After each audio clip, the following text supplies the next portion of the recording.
Alright, I'm back. Man, I've been having some real video issues here. I apologize. This is going to be in two different videos.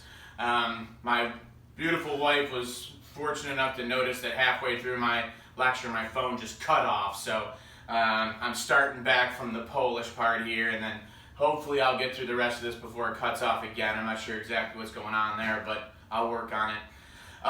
Where I left off in the other video is that Gomułka has pulled off a big win here by creating an independent Poland, still communist, still part of the Warsaw Pact, all that stuff still in play, but you know, the fact that the Polish have got their own thing going on here is great. Now, you know, you probably heard the phrase before, you know, give them an inch, they'll take a mile, and you know, that certainly applies with the crisis of '56. In that, you know, once Gomułka is able to achieve some autonomy from Russia, Hungary is going to try to do the same thing, but they're going to try to push it just a little bit further. And the guy that they're going to have do it is this guy right here. His name is Emir Nagy. Now, Emir Nagy, pretty interesting guy. He's a Hungarian politician who wants free Hungary from the Soviet influence. He offers a similar deal to Khrushchev that Gomułka offered. However, there's a huge difference. Nagy says that once Hungary has some independence, they may stay communist, they may not. They may stay in the Warsaw Pact, they may not. He says they're going to have a vote on it to decide what to do. Now, Khrushchev can't allow this. He can't allow Eastern European countries to decide their own destiny. They're going to go democracy. So, in this situation, he tells Nagy, no, there is a rebellion in Hungary. The Soviet Union is going to come in quite brutally and crush this rebellion. Now, when the Soviet Union does this, Nagy is begging for our help. You know, the Truman Doctrine. You know, any country that's threatened by communism will come in and help you out. And here's a situation where Nagy's under threat. He needs our help. However, you know, we made that statement pre-Soviet nuclear weapon. And we just ain't looking to tangle with the Soviet Union and Eastern Europe. We feel if the Soviet Union thought Eastern Europe was going to go down, that they might fire their missiles. And that they might feel that, this is the beginning of the end for us. So we decide not to get involved in that, and the end result of that will be Hungary's rebellion is crushed, and Emir Nagy is killed. He is remembered as a Hungarian hero today. Here them honoring his tomb. You know, things will certainly not work out well for him in this revolution of '56.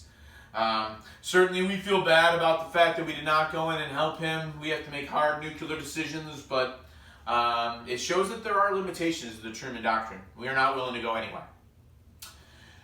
Now, if you could, I need you to look at the last page of your notes there that says tension of the 1960s, and we're going to talk a little bit about intercontinental ballistic missiles, Paris Conference, Berlin Wall, and a little bit of the Cuban Missile Crisis. Now, this is an ICBM. This is push-button nukes. So, you know, one of the issues that you had with dropping a nuclear bomb before was, you know, when we're dealing with an airplane, lots of things can happen. The plane could crash. The plane could be shot down. You know, there's lots of different factors that could stop the plane from dropping the bomb. With push-button nukes, we pretty much have to push a button, and within about 20 minutes, whatever city we had targeted is no longer a city. Although it's theoretically possible to shoot down an intercontinental ballistic missile, it is insanely difficult. So the chances are very high that it's going to hit the target. Now, one of the big problems with ICBMs is once you push the button, there's no callback. So if you send a plane to drop an atomic bomb, you know, maybe, you know, halfway there, the Russians say, we want peace, they'll stop doing it. We can call the pilot and be like, hey, turn it around. Once the missile's fired, there's nothing you can do about that. Both sides will have ICBMs, and this makes the situation way more tense. Also, something our founding fathers could have never envisioned, it does put an awesome responsibility in the power of the presidency. is the president has the sole authority to launch nuclear missiles. And the reason for this is actually quite practical, that if the Soviet Union was to launch nuclear missiles at us, our president can't go to Congress and say, like, hey, listen, there's some nuclear missiles coming at our country, what do you guys think? You think we should launch ours? What's your thoughts? We don't have time for that. So the president's got to launch. Now, this puts an awesome amount of power in the president, and in fact, during recent times, there has been talk about trying to come up with some way where the president does not have all that authority to do that, because people feel it's too much power for the president. I think it might be too. But how that's all going to play out, I'm not certain, but there's talk about it today. So that's ICBMs. The next thing I want to talk about is the Paris Conference of 1960, or what should have been the Paris Conference of 1960. In this conference, we were going to have a nuclear arms reduction treaty between us and the Soviet Union. These ICBMs are really pushing the world to a dangerous, dangerous place, and there's lots of talk about reducing the amount of nuclear weapons in the world. Now, because of this, the Soviet Union, the United States, we want to sit down and talk about how we can maybe reduce the amount of weapons. So it's an important moment. Unfortunately, this conference will never happen. We're going to ruin it with this plane right here, which is called the U-2 spy plane. Cool thing about the U-2 is the U-2 flies so high in the Earth's atmosphere that, and can you check the phone? It flies so high in the Earth's atmosphere that you can't tell that it's flying overhead. It's basically invisible to all other planes. Okay, good. I don't want to be talking here for nothing. It's invisible to all other planes because of how high it flies. Now, the other thing about the U-2 is it flies so high that it also can't be picked up on radar. So it's essentially an invisible airplane. The U-2's equipped with a camera that is so high quality that even from those heights, it can take detailed pictures of what's going on the ground. And we can tell exactly where Russian nuclear missiles are, exactly where their air bases are, where their soldiers are based, everything. And we're not just spying on the Soviets, we're spying on everybody, China, Europe, everybody. This is totally illegal, so it's done all secretively. Now, the U-2 spy plane will be developed at a real base known as Area 51. What is going on at Area 51? I don't know. That's it. Area 51 is a restricted American air base. There's a lot of people that think there might be aliens there, alien spaceship there. There might be. They don't let me in. But I tend to think not. I tend to think that this is a research base where we're developing specifically some of our state-of-the-art airplanes. It was built for the U-2, and after the U-2 we'll have a variety of different planes come out of there. The Blackbird, the Stealth Bomber, the Raptor drone, all of these are Area 51 designed. Now, are we re-engineering, alien spaceships like you'll read in some books? Maybe. I don't know. I tend to think it's just some of our most brilliant engineers working on top secret projects that we're eventually going to use in the American services. You can go to Area 51. There's a big fence there. It says Area 51. If you go over the fence, you could be shot. The government denies the existence of the base, which is ridiculous, but they're not going to talk about what's going on there, so they just deny it. And it doesn't matter to them if it sounds ridiculous. They're just not going to talk about it. So that's Area 51, and that's where the U-2 is built. Now, getting to our key moment with the U-2, these are some of our U-2 pilots. To be a U-2 pilot, you are one step away from being an astronaut, boy. You're some of the best pilots, and to be a U-2 pilot is a great honor. One of the reasons I bring this up is you don't know this guy, but he's one of my friends. He taught at Noonan for a long time. His name is Jock McMurray. This is his dad right here with the red circle. His dad flew U-2s, which, that is awesome, man. I wish my dad flew U-2s. That's a cool thing. But I won't be talking about him today. I'm going to be talking about this guy right here. The guy's name is Frank Powers. Also a great pilot. But Frank Powers is going to have a bad day. Frank Powers is flying over the Soviet Union doing some recon pictures, and there's a mechanical problem with the plane. Soviets pick him up on radar. They fire missiles at the plane. Long story short, Frank Powers is forced to eject the airplane. The plane crashes in the Soviet Union. Powers parachutes, fortunately lives, lands into the Soviet Union, but both the plane and Powers are captured. The Soviet Unions are trying to re-engineer what's left of the plane as fast as they can to figure out how the heck we did what we did. And Powers is in a Russian prison. Then Khrushchev goes to the UN. And he goes, listen, I know everyone's talking about the big bad Russians, but we're not the ones flying top secret spy planes over everyone's country. No, that would be the Americans that are doing that. Here's their pilot, here's what's left of their plane, and, there's nothing we can say. Like, we got our hand in the cookie jar here, we pretty much just have to take it. And everyone's super PO'd that we've been spying on them this whole time. Now, we're ordered to pay some fines, and we're ordered to never use the U-2 spy plane again. The latter one we will not obey. We're still going to use the U-2. But it's certainly not our finest moment. We come out of this looking really, really bad. And probably the worst case scenario of this situation is that the conference is canceled because of our role in this whole scandal. So, the U-2 situation does not play out very well for us in the Paris Conference of 1960. Now this brings us to the Berlin Wall.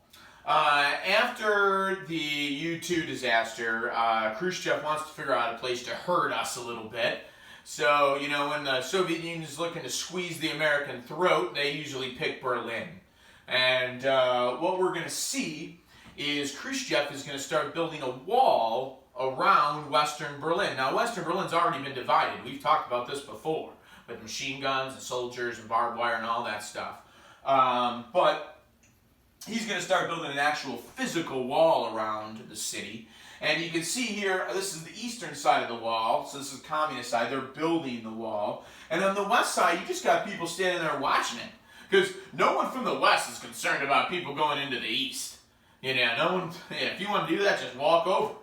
Now, in the east, you won't see any civilians up here, all right, because they'd love to get over to the west. This is what it looks like when it's done. Again, that's the west side. You can't get that close on the east side. Here's a better shot. This is the eastern side. This is the western side.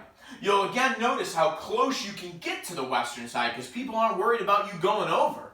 On the east, though, you can't get anywhere near it. This is all minefield. And then also, like, before this was all done, when the wall was closer to buildings, people did all kinds of crazy stuff. Dig holes in their basement under the wall. People made homemade catapults and chucked themselves over the wall. Maybe you break an arm or a leg, but you're free, baby. So before this distancing was created, this social distancing was created, there was some opportunity to maybe get over the wall. But once this is done, then there's no chance of doing it. I can see people with hot air balloons. That doesn't typically work out too well. But you name it, people were trying it to get over the wall. Now, it's at this moment where the Berlin Wall is going up and, we've totally messed up in the U-2 situation that we're going to get a new president to replace a great American, Dwight D. Eisenhower, won us World War II, had guided us through some of the hardest times in the Cold War, and now we're leaving an experienced, trusted statesman for the youngest president in American history, and he's going to win the closest presidential election of all time until Bush Gore, to get elected, where he's running against Richard Nixon. He just beats Nixon. Now, Kennedy had two problems becoming president. One problem is that John F. Kennedy and Barack Obama have something in common. They're the only two presidents in our history that do not fit one specific mold, and that is white, male, Protestant. Now, we know Barack Obama is a black man, so we know how he breaks the mold. John F. Kennedy, Catholic. Almost didn't get elected because he was Catholic. People were worried about the Pope, and that the Pope would tell him what to do and that the Pope would run our country. The other problem was his dad, Joe Kennedy, Mr. Munich. People thought like, oh my God, he's going to be just like his old man, a filthy appeaser. Like, we can't have him in there, he'll give the Soviets everything. So he barely wins. And when he comes in, and I'm not going to spend too much time on this is U.S. History Department. When he comes in, he immediately is presented with a big problem, and that is the island of Cuba. Cuba has fallen under the control of this man right here. His name is Fidel Castro. He has led an armed revolution against a corrupt dictator in Cuba that we actually liked and supported, and has now taken control of the country. Now, although Castro is leaning in the communist direction, he's got some communist friends. Che is one example of that. But he is not an ardent communist, and he is not committed to communism yet. But it is leaning that way. I'm not saying it's not. Eisenhower had a plan in place already to assassinate Castro and replace him with a democratic leader. Communism across the Atlantic Ocean is one thing. Communism 90 miles off the coast of Florida is something else. We can't allow it. So we got a plan to take him out. It's called the Bay of Pigs invasion. However, Eisenhower doesn't get a chance to carry it out. He's out of office. Kennedy comes in. The military comes up to Kennedy. They go, hey, listen, this is the plan. We're going to take Castro out. We're going to replace him with this Democratic guy. Kennedy goes, what are the chances of success here? The president, the military goes, Mr. President, if we could say 99%, if we could say 100%, we would. 99.9% is pretty much what they're saying. And Kennedy decides to sign on the dotted line. He trusts his military and let's do it. Well, it's a disaster. Castro finds out that we're coming. He's got guys waiting on the beach for us. When we land, we're involved in a firefight pretty quickly. A whole bunch of our guys are killed. We do not succeed. Castro goes to the UN. Once again, we're in a lot of trouble for trying to assassinate a world leader. And then to make the situation even worse, Castro goes to Khrushchev. And he says, listen, the Americans are trying to kill me. Can you do something to help me out? Khrushchev goes, absolutely, we can. What do you think about us setting up nuclear missiles in your country? That'll keep the Americans off your back. Castro goes, let's do it. So, they do. This is what's known as the Cuban Missile Crisis of 1962. We're flying our U-2 spy plane over Cuba, which we're not supposed to do, and we take these pictures, and I'm not sure if you'll be able to see it, from the video, but right down here, we've got some nuclear missiles. All right. Now, when our military sees these pictures, they run into Kennedy's office and they go, oh, we're in it, boy. The Russians are setting nuclear missiles up in Cuba. We think this is a first strike mentality. We got to attack these missiles immediately. Just give us the permission, we'll take them out. Well, Kennedy's been down this road before. Just sign on the dotted line, Mr. President, everything will go great. Well, it didn't go great last time, and now Kennedy's thinking, listen, we need to get some better idea of what's going on here. He's like, I want some better pictures. I want some low-level flyovers. So we're going to get some better pictures. Initially, we thought there were some outdated nuclear missiles that had a range of about 1,000 miles. However, with our new pictures, we realized that the range is almost 2,000 miles. So that would mean almost any city in the United States could be obliterated in under 15 minutes if these missiles were fired. Now, when we find this out, boy, the military is on fire about us attacking these bases. However, I think Kennedy makes a good point. Like, if we go in there, we might not get all the nuclear missiles. Let's say they fire one. There goes Atlanta. All right? Secondly, even if we go in and it goes perfectly and we get all the missiles, we're going to kill some Russians in the process. And what do you think the Russians are going to do about that? And the military's like, well, they can't afford to do anything about it. And Kennedy's like, no, I think they're going to do something. They're going to attack some of our guys, and then we're going to attack some of their guys, and then they're going to push a button, and then we're going to push a button, and there we go. So Kennedy does not want to strike the bases, but he is in some trouble. I will tell you from some of the accounts that I've read, I think that Kennedy is as close to a coup d'etat in our government as has ever been happening. They're talking about overthrowing him in the military circles. It's being discussed. So, I mean, that's where we're at the Cuban Missile Crisis. Now, Kennedy wants to bring this to the UN's attention. The problem is when we do that, we're going to have to talk about the U-2. And we're going to get yelled at.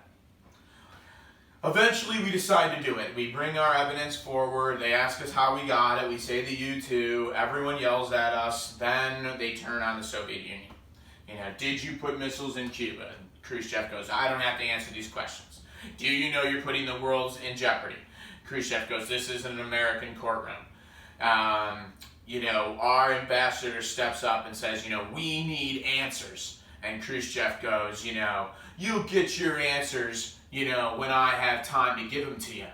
And the ambassador goes, you know, I'm prepared to wait until hell freezes over for our answer. And everyone's like, man, he just said hell. This thing's getting real in here. At one point, the fighting gets so insane that Khrushchev takes off his shoe and starts banging it on the desk to try to get everyone's attention so that he can talk. So it gets pretty wild. Eventually, the Soviets admit to having nuclear missiles there. And what Kennedy's going to do is he's going to put a naval blockade around Cuba. Nothing in, nothing out. Now, this is good in that it stops any more missiles from coming to Cuba, but it doesn't do anything about the missiles that are there.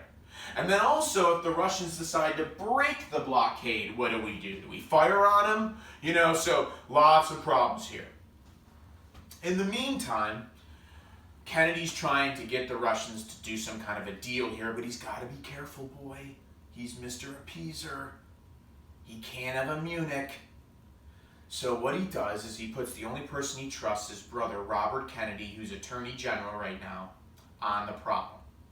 And he tells his buddy, he's like, Bobby, listen, I need you to sell him on anything you can sell him on, but you got to tell him that if it's an appeasing situation, it's going to be under the carpet. Like, we can't let the American people know.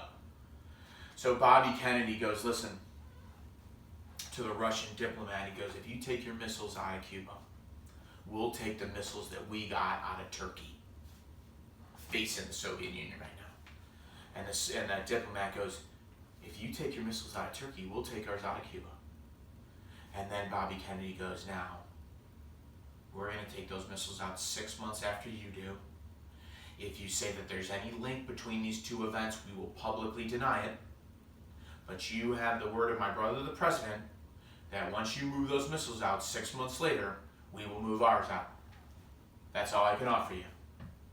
So the Russians go, okay. Now that's some faith in John F. Kennedy. Why Khrushchev? I think Khrushchev at this point is so scared of a nuclear war. I think he's gotten into this way deeper than he thought. And he's looking for the back door, and he's found it. Now, the Russians will pull their missiles out of Cuba. This has Kennedy looking fantastic. You know, saves the day. You know, Soviets are leaving. It doesn't appear that we've given up anything. You know, Kennedy could not be more popular at this point. Everyone's been watching this whole thing on TV. I mean, he's like a superhero. And 6 months later, we keep our promise. We move our missiles out of Cuba, out of Turkey, and we keep our promise. Now, where Kennedy comes out of this looking great, Khrushchev comes out of this looking horrible. In fact, Khrushchev's going to be fired because he ends up looking super weak in this situation. This is a gigantic mistake by the Soviet Union, by the way. We'll talk about this a little bit tomorrow, but Khrushchev was the best thing they had going. They should have never fired him. Kennedy, when he's at the height of his popularity, Mr. Cuban Missile Crisis, Mr. Savior of America, unfortunately, the man's shot and killed in Dallas, Texas.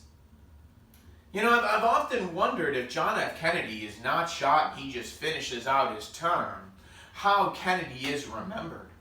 You know, because, like I said, he won a super close election. His first couple months of presidency was a disaster. He had a huge win with the Cuban Missile Crisis. But how, you know, the rest of his first term or even the second term would have played out, who knows? You know, I don't mean to sound callous when I say I feel that John F. Kennedy's assassination happening when it happens, at the height of his popularity, certainly secured his legacy forever. You know, I mean, that he'll always be regarded as a great president, whether or not he deserves it or not. It doesn't really matter. He'll always be regarded that way. Well, sorry about the 2 different videos today. I apologize. I'm working with what I can here. But hopefully it won't be too inconvenient for you, and I'll be on tomorrow to talk a little bit about what happens after this. Have a good one.